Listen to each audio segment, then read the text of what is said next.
Marilyn Mosby requests her trial be moved out of Baltimore again. Why the former city state's attorney says local media coverage could lead to an unfair trial. We're here to lay out our plan for addressing the violence that we're seeing in our communities. A false narrative of some in the media who say that violence is everywhere. Governor Wes Moore's messages on crime change depending on the audience. We ask him why. Do you think that gives mixed messages on your take on crime? Marijuana set to be legal in Maryland tomorrow. How police are preparing to catch impaired drivers. And the devastating impact on local hemp-based businesses. I may have to file bankruptcy. A batch of storms pushed through our area with more on the way this holiday weekend.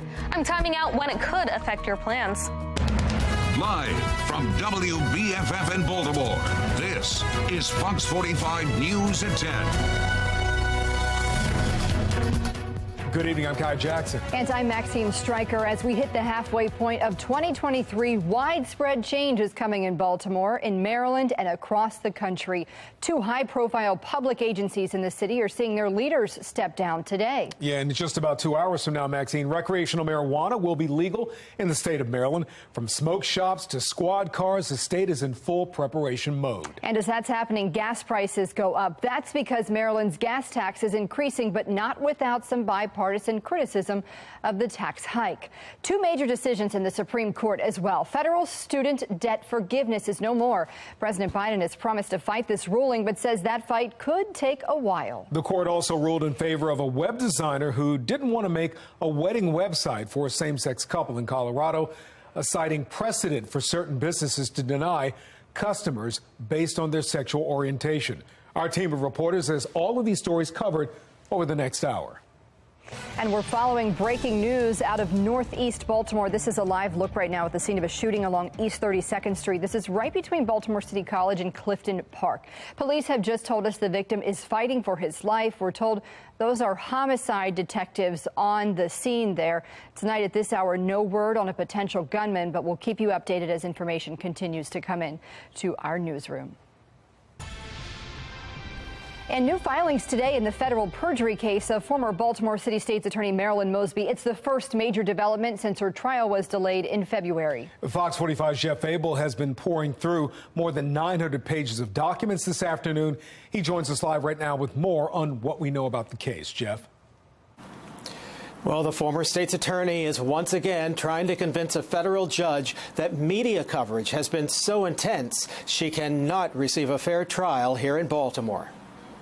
30 days. Let's try it. At first, former state's attorney Marilyn Mosby demanded a speedy trial. Now she's demanding a trial at another courthouse. The perjury and mortgage fraud case against Mosby is slated to open here at Baltimore's federal courthouse in November. But Mosby is asking the court to reconsider, moving the trial to Maryland's Southern District Courthouse in Greenbelt. In a 900-page motion filed in federal court today, Mosby's new defense team writes that Mosby has endured a steady drip and sometimes a deluge of media criticism and insists she cannot receive a fair trial under these conditions. The bottom line is you can't have it both ways. Warren Alperstein is a defense attorney with no connection to the case. The government will say, Mosby and her defense team are claiming that the jury pool is too prejudiced because of the publicity. But on the other hand, it's Mosby and her defense team that has caused the publicity. In fact, in January, the judge overseeing the case issued a gag order on Mosby's previous defense team.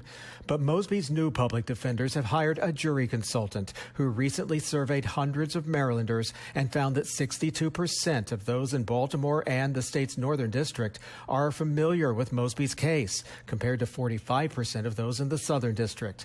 Their survey also found that 41% of those in the Northern District claimed that Mosby would have a hard time convincing them that she was not guilty, compared to 36% in the Southern District. As a result, her defense team claims the consultants recommended a change of venue or a transfer to the Southern District in order to protect Ms. Mosby's right to a fair and impartial jury. These arguments have been put forth time and time again, and I suspect that nothing is going to change, that this trial will go forward on the counts as charged, and hopefully this can get put behind all of us. Well, we also learned today that Mosby's husband, City Council President Nick Mosby, does plan to testify as part of a defense witness. We are live tonight. Jeff Abel, Fox 45 News. All right, Jeff, thank you. And here's what you know about the timeline. A series of hearings and meetings have been taking place over the past few months. They'll last through October. Jury selection is scheduled for October 31st. If that wraps up on time, the trial will begin Thursday, November 2nd. Fox 45 News has done extensive reporting on Mosby's federal trial. Find our complete coverage online at foxbaltimore.com. 3 key agencies in Baltimore are in a transition period as the Department of Public Works Director Jason Mitchell formally stepped down today. Richard Luna will now lead the troubled agency while a permanent search continues. And in the Baltimore Police Department, Commissioner Michael Harrison stepped down earlier this month, leaving Acting Commissioner Richard Worley in his place. But Harrison is still on city payroll, and Worley has not moved to Baltimore as required by city code. And Shantae Jackson, director of the Mayor's Office of Neighborhood Safety and Engagement, or MONSE, is out. Stephanie Mavronis, Jackson's former chief of staff, will be the interim leader of MONSE. It's unclear if she'll bring more transparency to the agency, in particular, Safe Streets, the gun violence prevention program the agency oversees. Fox 45 News threatened to sue the city over documents related to that program. Even when it comes to Jackson's own future, we've struggled to get answers.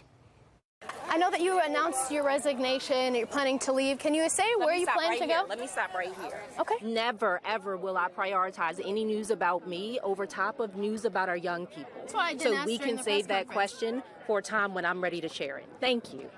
Do you have any idea who will be taking your place, especially given this youth curfew plan and MONSE's role in this? We know a permanent leader is expected to be named at the end of July, and now more money is expected to go to Safe Streets from both the city and federal dollars. MONSE is receiving more than $50 million in American Rescue Plan funding over the next 3 years. Another $13 million goes to community organizations. But a Fox 45 News investigation revealed a community group previously contracted with MONSE misused more than $250,000 in taxpayer funds. We definitely have to make sure that when money's going out the door and it's taxpayer money, that it's met with the proper transparency and accountability. Well, Councilman Yitchi Schleifer has proposed a bill that would create a more robust oversight system for when public dollars are given to private companies. To my colleagues in government, our words matter. Governor Westmore saying words can be powerful when it comes to Maryland's crime fight, but could the governor's words be misleading? Fox 45's Vincent Hill, taking that question directly to Governor Moore, joins us live now with his response. Vincent? Yeah, Maxine, I caught up with the governor on Thursday about those words and asked him point blank if he's being misleading when it comes to crime. We know that since the 1990s, incidences of violent crime have gone down across America. That's one of Governor Westmore's take on crime. Today, the fear of violence seems more widespread than ever before. A state of fear from what he calls political agendas and deceptions. The false narratives of some politicians who say that every urban area is a city in crisis. A false narrative of some in the media who say that violence is everywhere. In Baltimore City, 5 shootings left 3 people dead and 2 injured on Wednesday. But the other factual numbers are showing that in the state of Maryland, over the past 8 years, we have had a nearly double the homicide rate. Those are facts. Those are not opinions. That's the governor's other take on crime. Fox 45 pressing the governor on if he's playing both sides of the field when it comes to crime. Do you think that gives mixed messages on your take on crime? It doesn't give mixed messages. It's facts. The governor referring to his data. No one has challenged me on the data because it's factual. Meanwhile, walking back his comments about false narratives. Those are facts. Those are not opinions. And they're not used to point fingers at individuals nor administrations. I just think it's foolhardy, but you can always smile your way through it. Towson University professor of rhetoric, Richard Vatz, says the governor appears to be sending mixed messages. I think it's smart for the governor. I think it's bad governing. I think to make people think that there is progress being made when there's not much evidence of progress being made, I think is misleading people. Vatz says eventually Marylanders will look to Governor Moore for more concrete results on crime. I've known upbeat politicians all my life, and they can carry it through for a while. After a while, people say, What have you actually done to reduce our problems? Now, the governor told me it's also focused on getting illegal guns off the streets. However, he declined to pass a bill that would make the theft of a handgun, a felony. But he did pass Senate Bill 1, which limits where legal gun owners can carry. For now, we're live in Baltimore. Vincent Hill, Fox 45 News. Vincent, thank you. Well, Fox 45 News spoke with one political analyst who says the governor's rhetoric could indicate that he's focused on the future of his political career.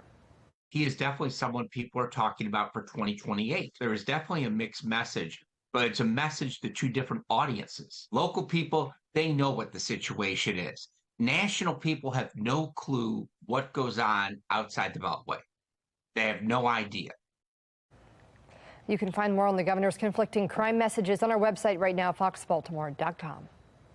That brings us to our question of the day. Do you think Governor Wes Moore has been forthcoming on Baltimore City crime? Polls just opened. Head to foxbaltimore.com/vote to weigh in.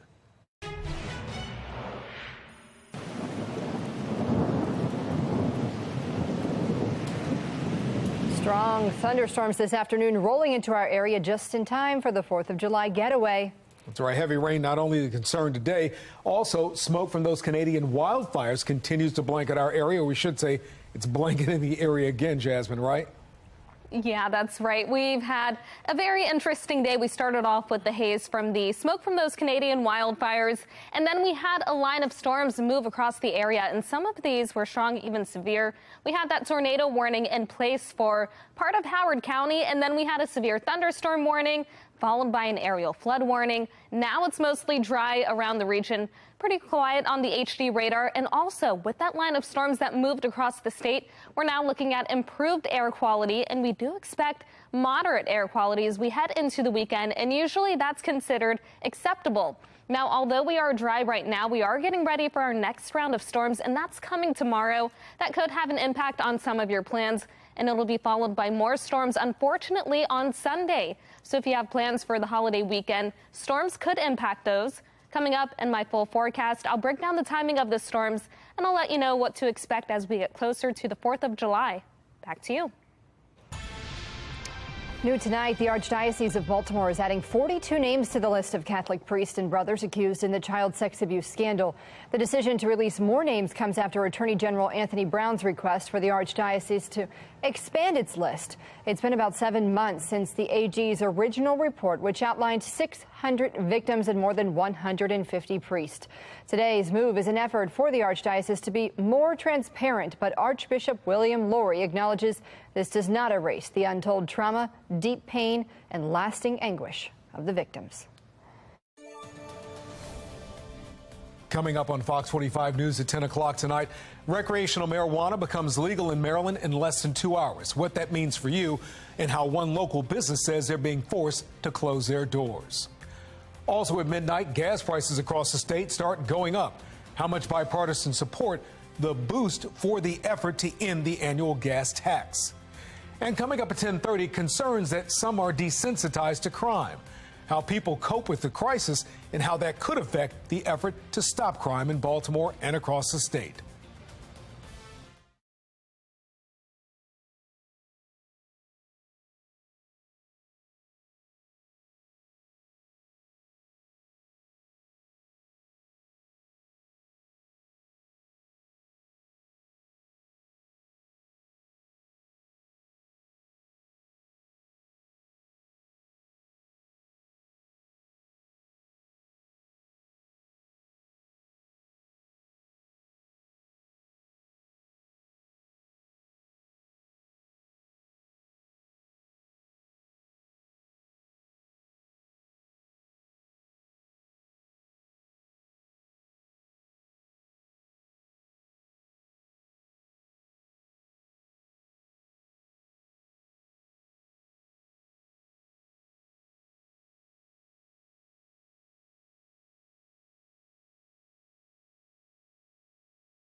Fox 45 News, winner of 16 2022 Regional Emmy Awards, more than all other Baltimore news stations combined.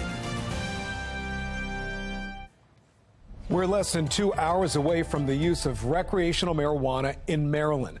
Dispensaries are already preparing for what's expected to be a surge in customers. Anyone 21 years of age and older will be allowed to carry up to 1.5 ounces of cannabis. Adults can also share weed with friends as long as there isn't any money exchange.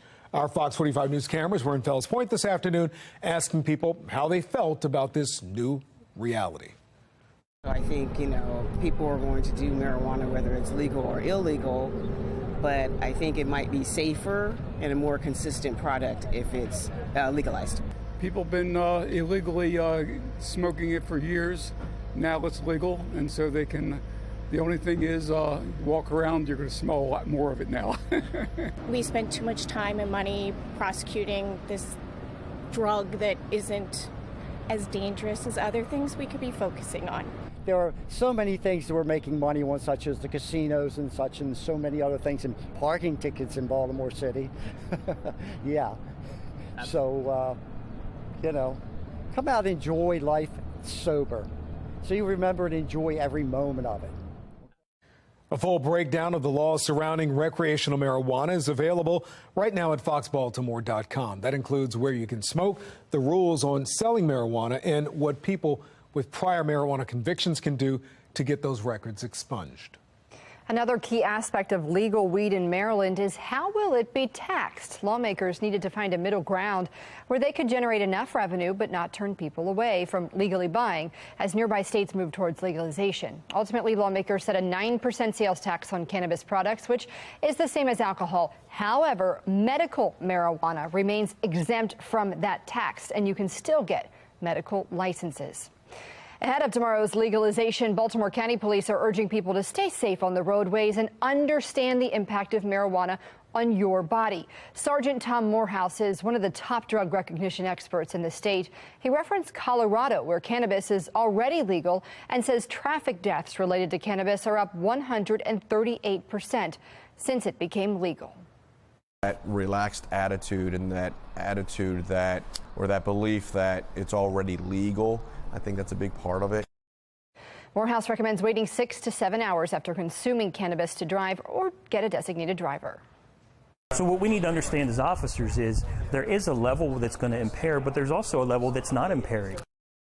Baltimore County Police already doing some research on the effects of driving while high. Last month, they held a green lab, inviting people to come smoke in front of them and then try to take a driving test. One man reported smoking at least a gram of weed. Maryland's law allows you to possess about 1/10 of that. He says he was fine to drive, but the test did not agree.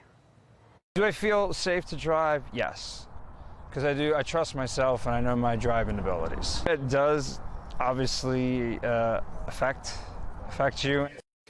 Members of the Chesapeake Region Safety Council say the testing for immediate results isn't an exact science, yet unlike drunk driving, and it's important for people to understand the impact marijuana can have on your system, even though you may not feel anything. The hemp industry not as thrilled about the new laws, though. One local man says he's closing his CBD wellness stores since he won't be able to sell his products without a license. Fox 45's Mackenzie Frost shares his concerns ahead of tomorrow's big change. Nicholas Patrick is a guy that we have been following throughout this entire legislative process because some products from hemp have a certain level of THC. Business owners like Nick say they can't sell those products without a recreational marijuana license. And right now, Patrick says that's just not possible. I've been coming here for like 3 years almost. Wayne Bradford is stopping in to stock up. It's the last time he'll buy hemp products from Embrace CBD. They got the good stuff. I feel betrayed by our state. I feel betrayed by our legislature, by our governor, who said he was leaving no one behind. This is not what the people voted for when they voted to legalize cannabis. Embrace CBD owner Nicholas Patrick says he knew this day was coming after lawmakers in Annapolis greenlit the plan setting up Maryland's legalization of recreational pot. Language in the law prevents most of the products that used to sit on these now empty shelves from being sold. It's because the hemp products like Delta 8 have THC in it, but it's not the same THC that you think of of when you think of someone smoking weed. We began letting all of our customers know that come July 1st, we will no longer be able to sell these products. We're still sitting on, I think at this point, I have about $35,000 worth of inventory that I can't sell. Now, layoffs and financial ruin may be on the horizon for Patrick, his family, and staff members. We're devastated. I'm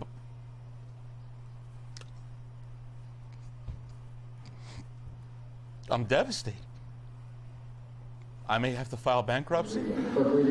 Patrick says he spent hours lobbying lawmakers to include the hemp industry in the marijuana framework, pushing for more regulation and testing of the products, while also pushing to keep his doors open. Lawmakers telling us earlier this year the lack of regulation in the hemp industry is a public safety concern. I don't think it was ever anticipated as a product for sale at a retail establishment. That bill called for regulation in the hemp business, but it died in committee. If it was really about public safety and they actually cared about the small business community, they would have passed that damn bill. But they didn't. Now, just a few buds left in the jar. The closure countdown has arrived and time is up. What was once the sign of a budding business It feels terrible. I remember how excited we were. is now the sign of the end of the line for a business Nicholas Patrick used his life savings to build. Patrick says that he does plan to keep his store in Glen Burnie open, transitioning that into a smoke shop. And I asked him what would happen if lawmakers come back to session in January to address some of his concerns. He says by next year, there won't be much of a hemp industry left to save. In the newsroom, Mackenzie Frost, Fox 45 News.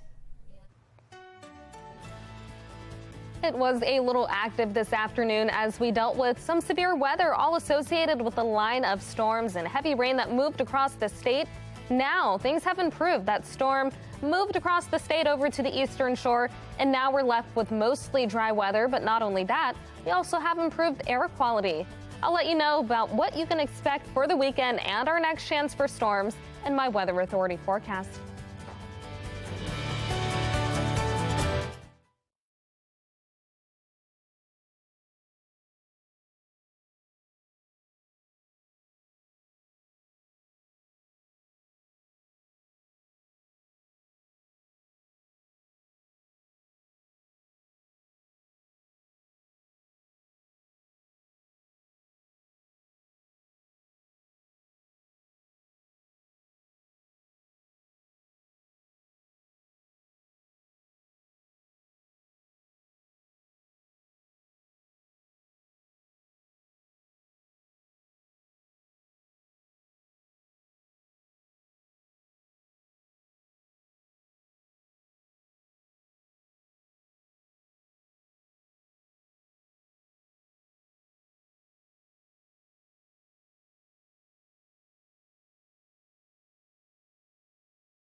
Top Republican candidates make a stop in Philadelphia to win over a group of parents. National correspondent Kayla Gaskins takes us to the Moms for Liberty Summit to look at its growing influence on the Republican Party.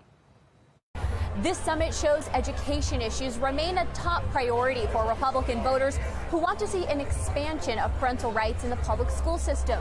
GOP presidential hopefuls working to prove they're the one who can deliver.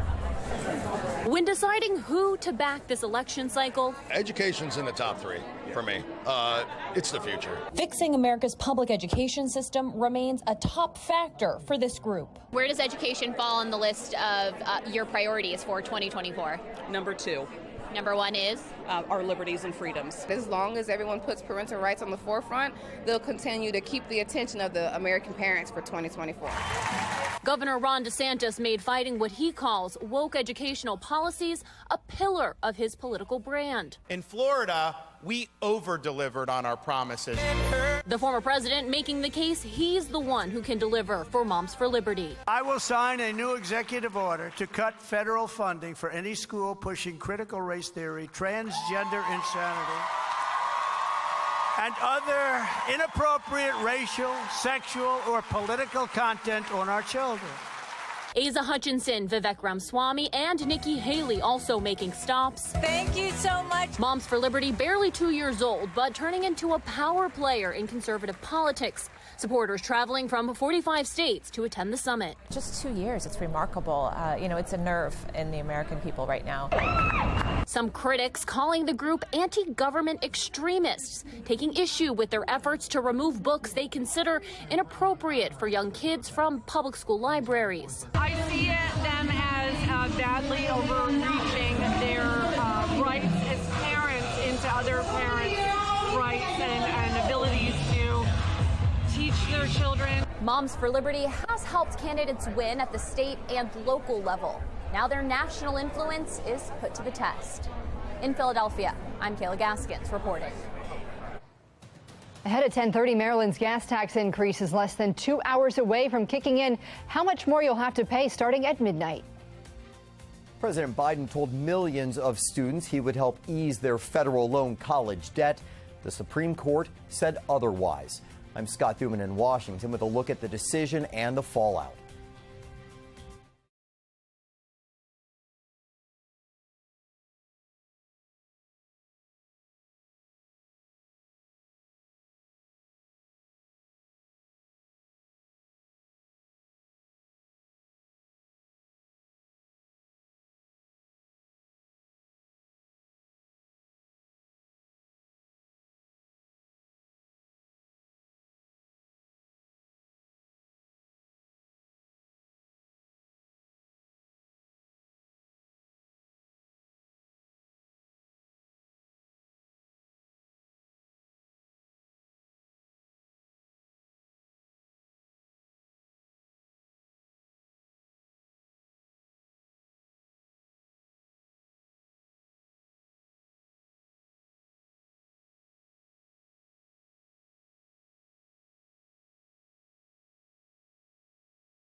We're following three big stories at 10:30.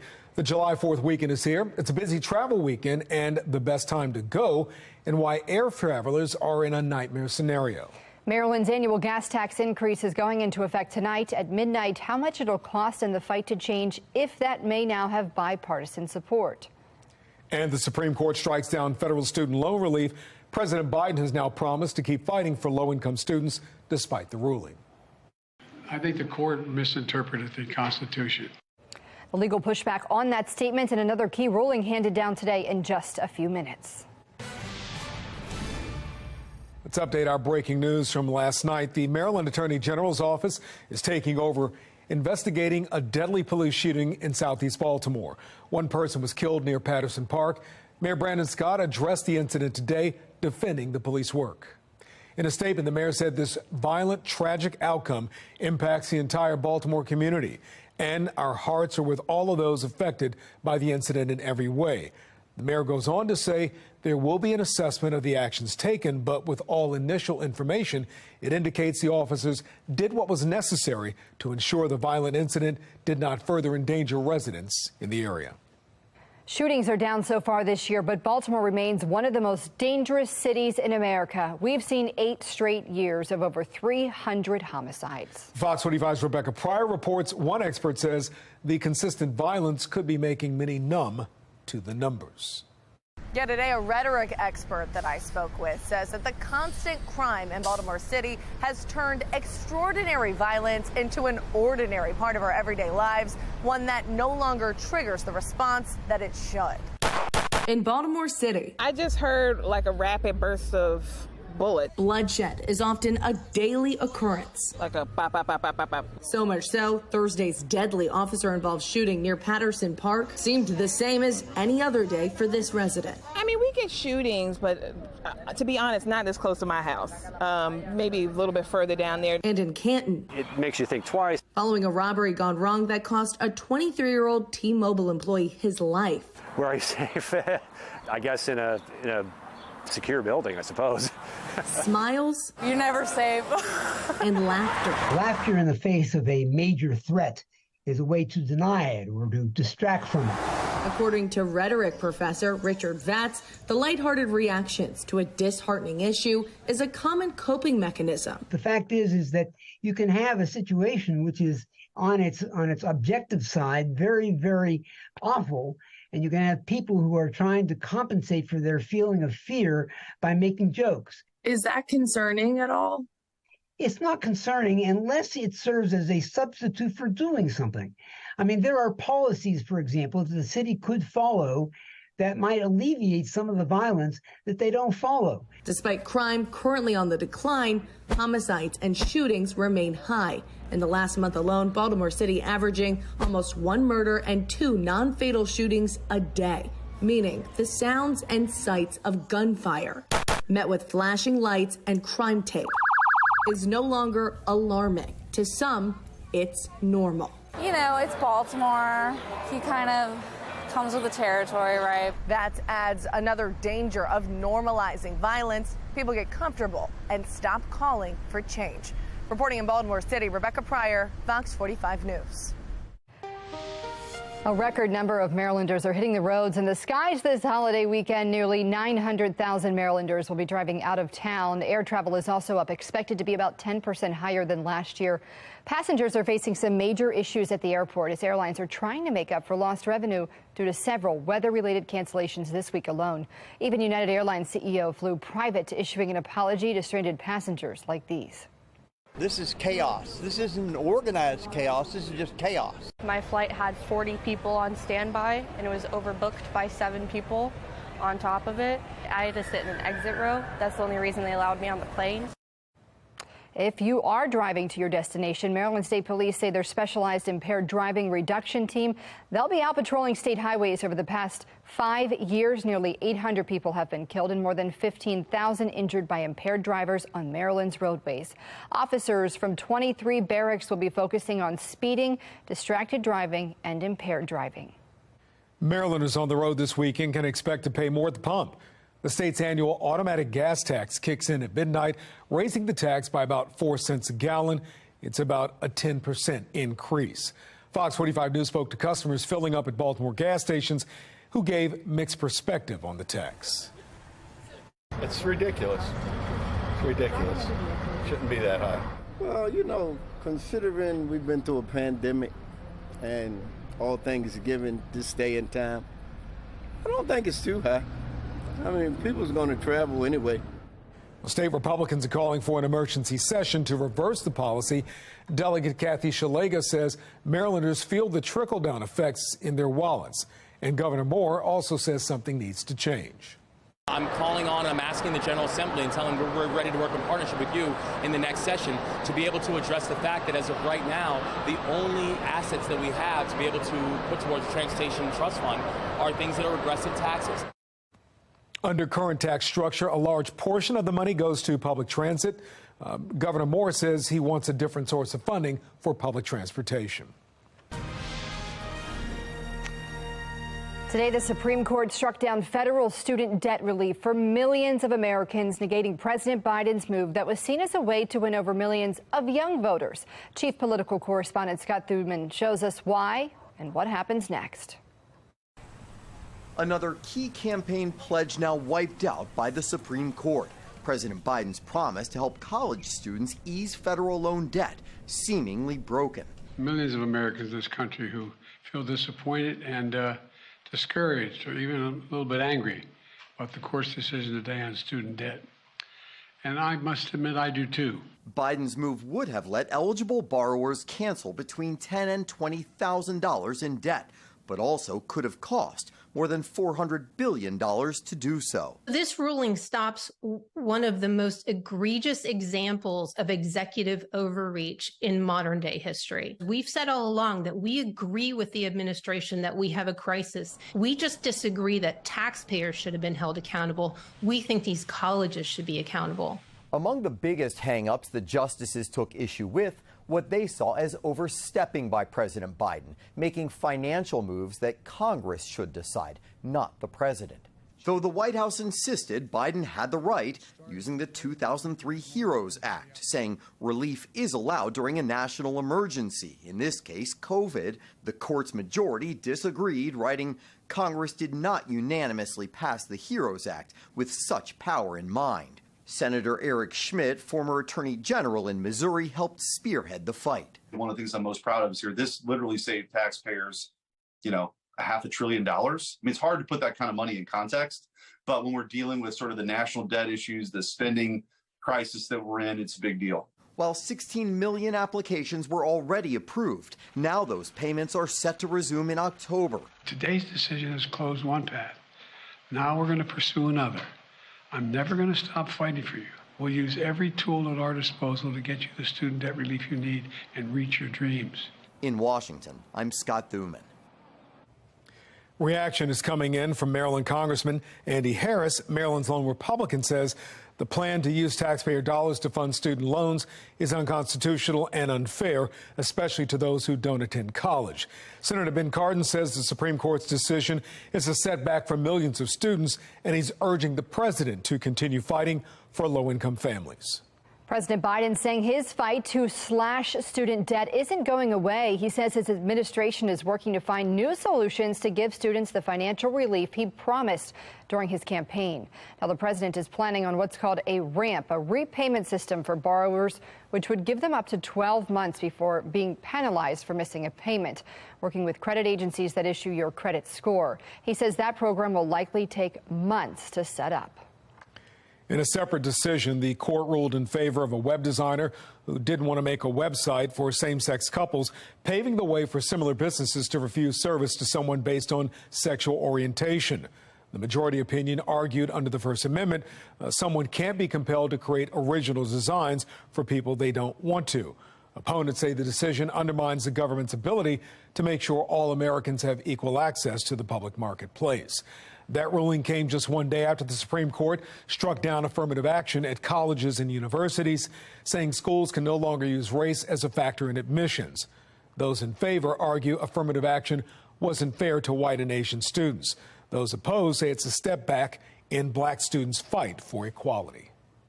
The Randallstown NAACP is voicing its frustration with the affirmative action decision, saying the ruling weakens black students' ability to get into college and damages decades of progress towards education equality in America. The NAACP urging colleges to shift towards using affirmative action by favoring kids from low-income families, stop the use of standardized testing for admissions, and increase recruitment efforts among minority communities.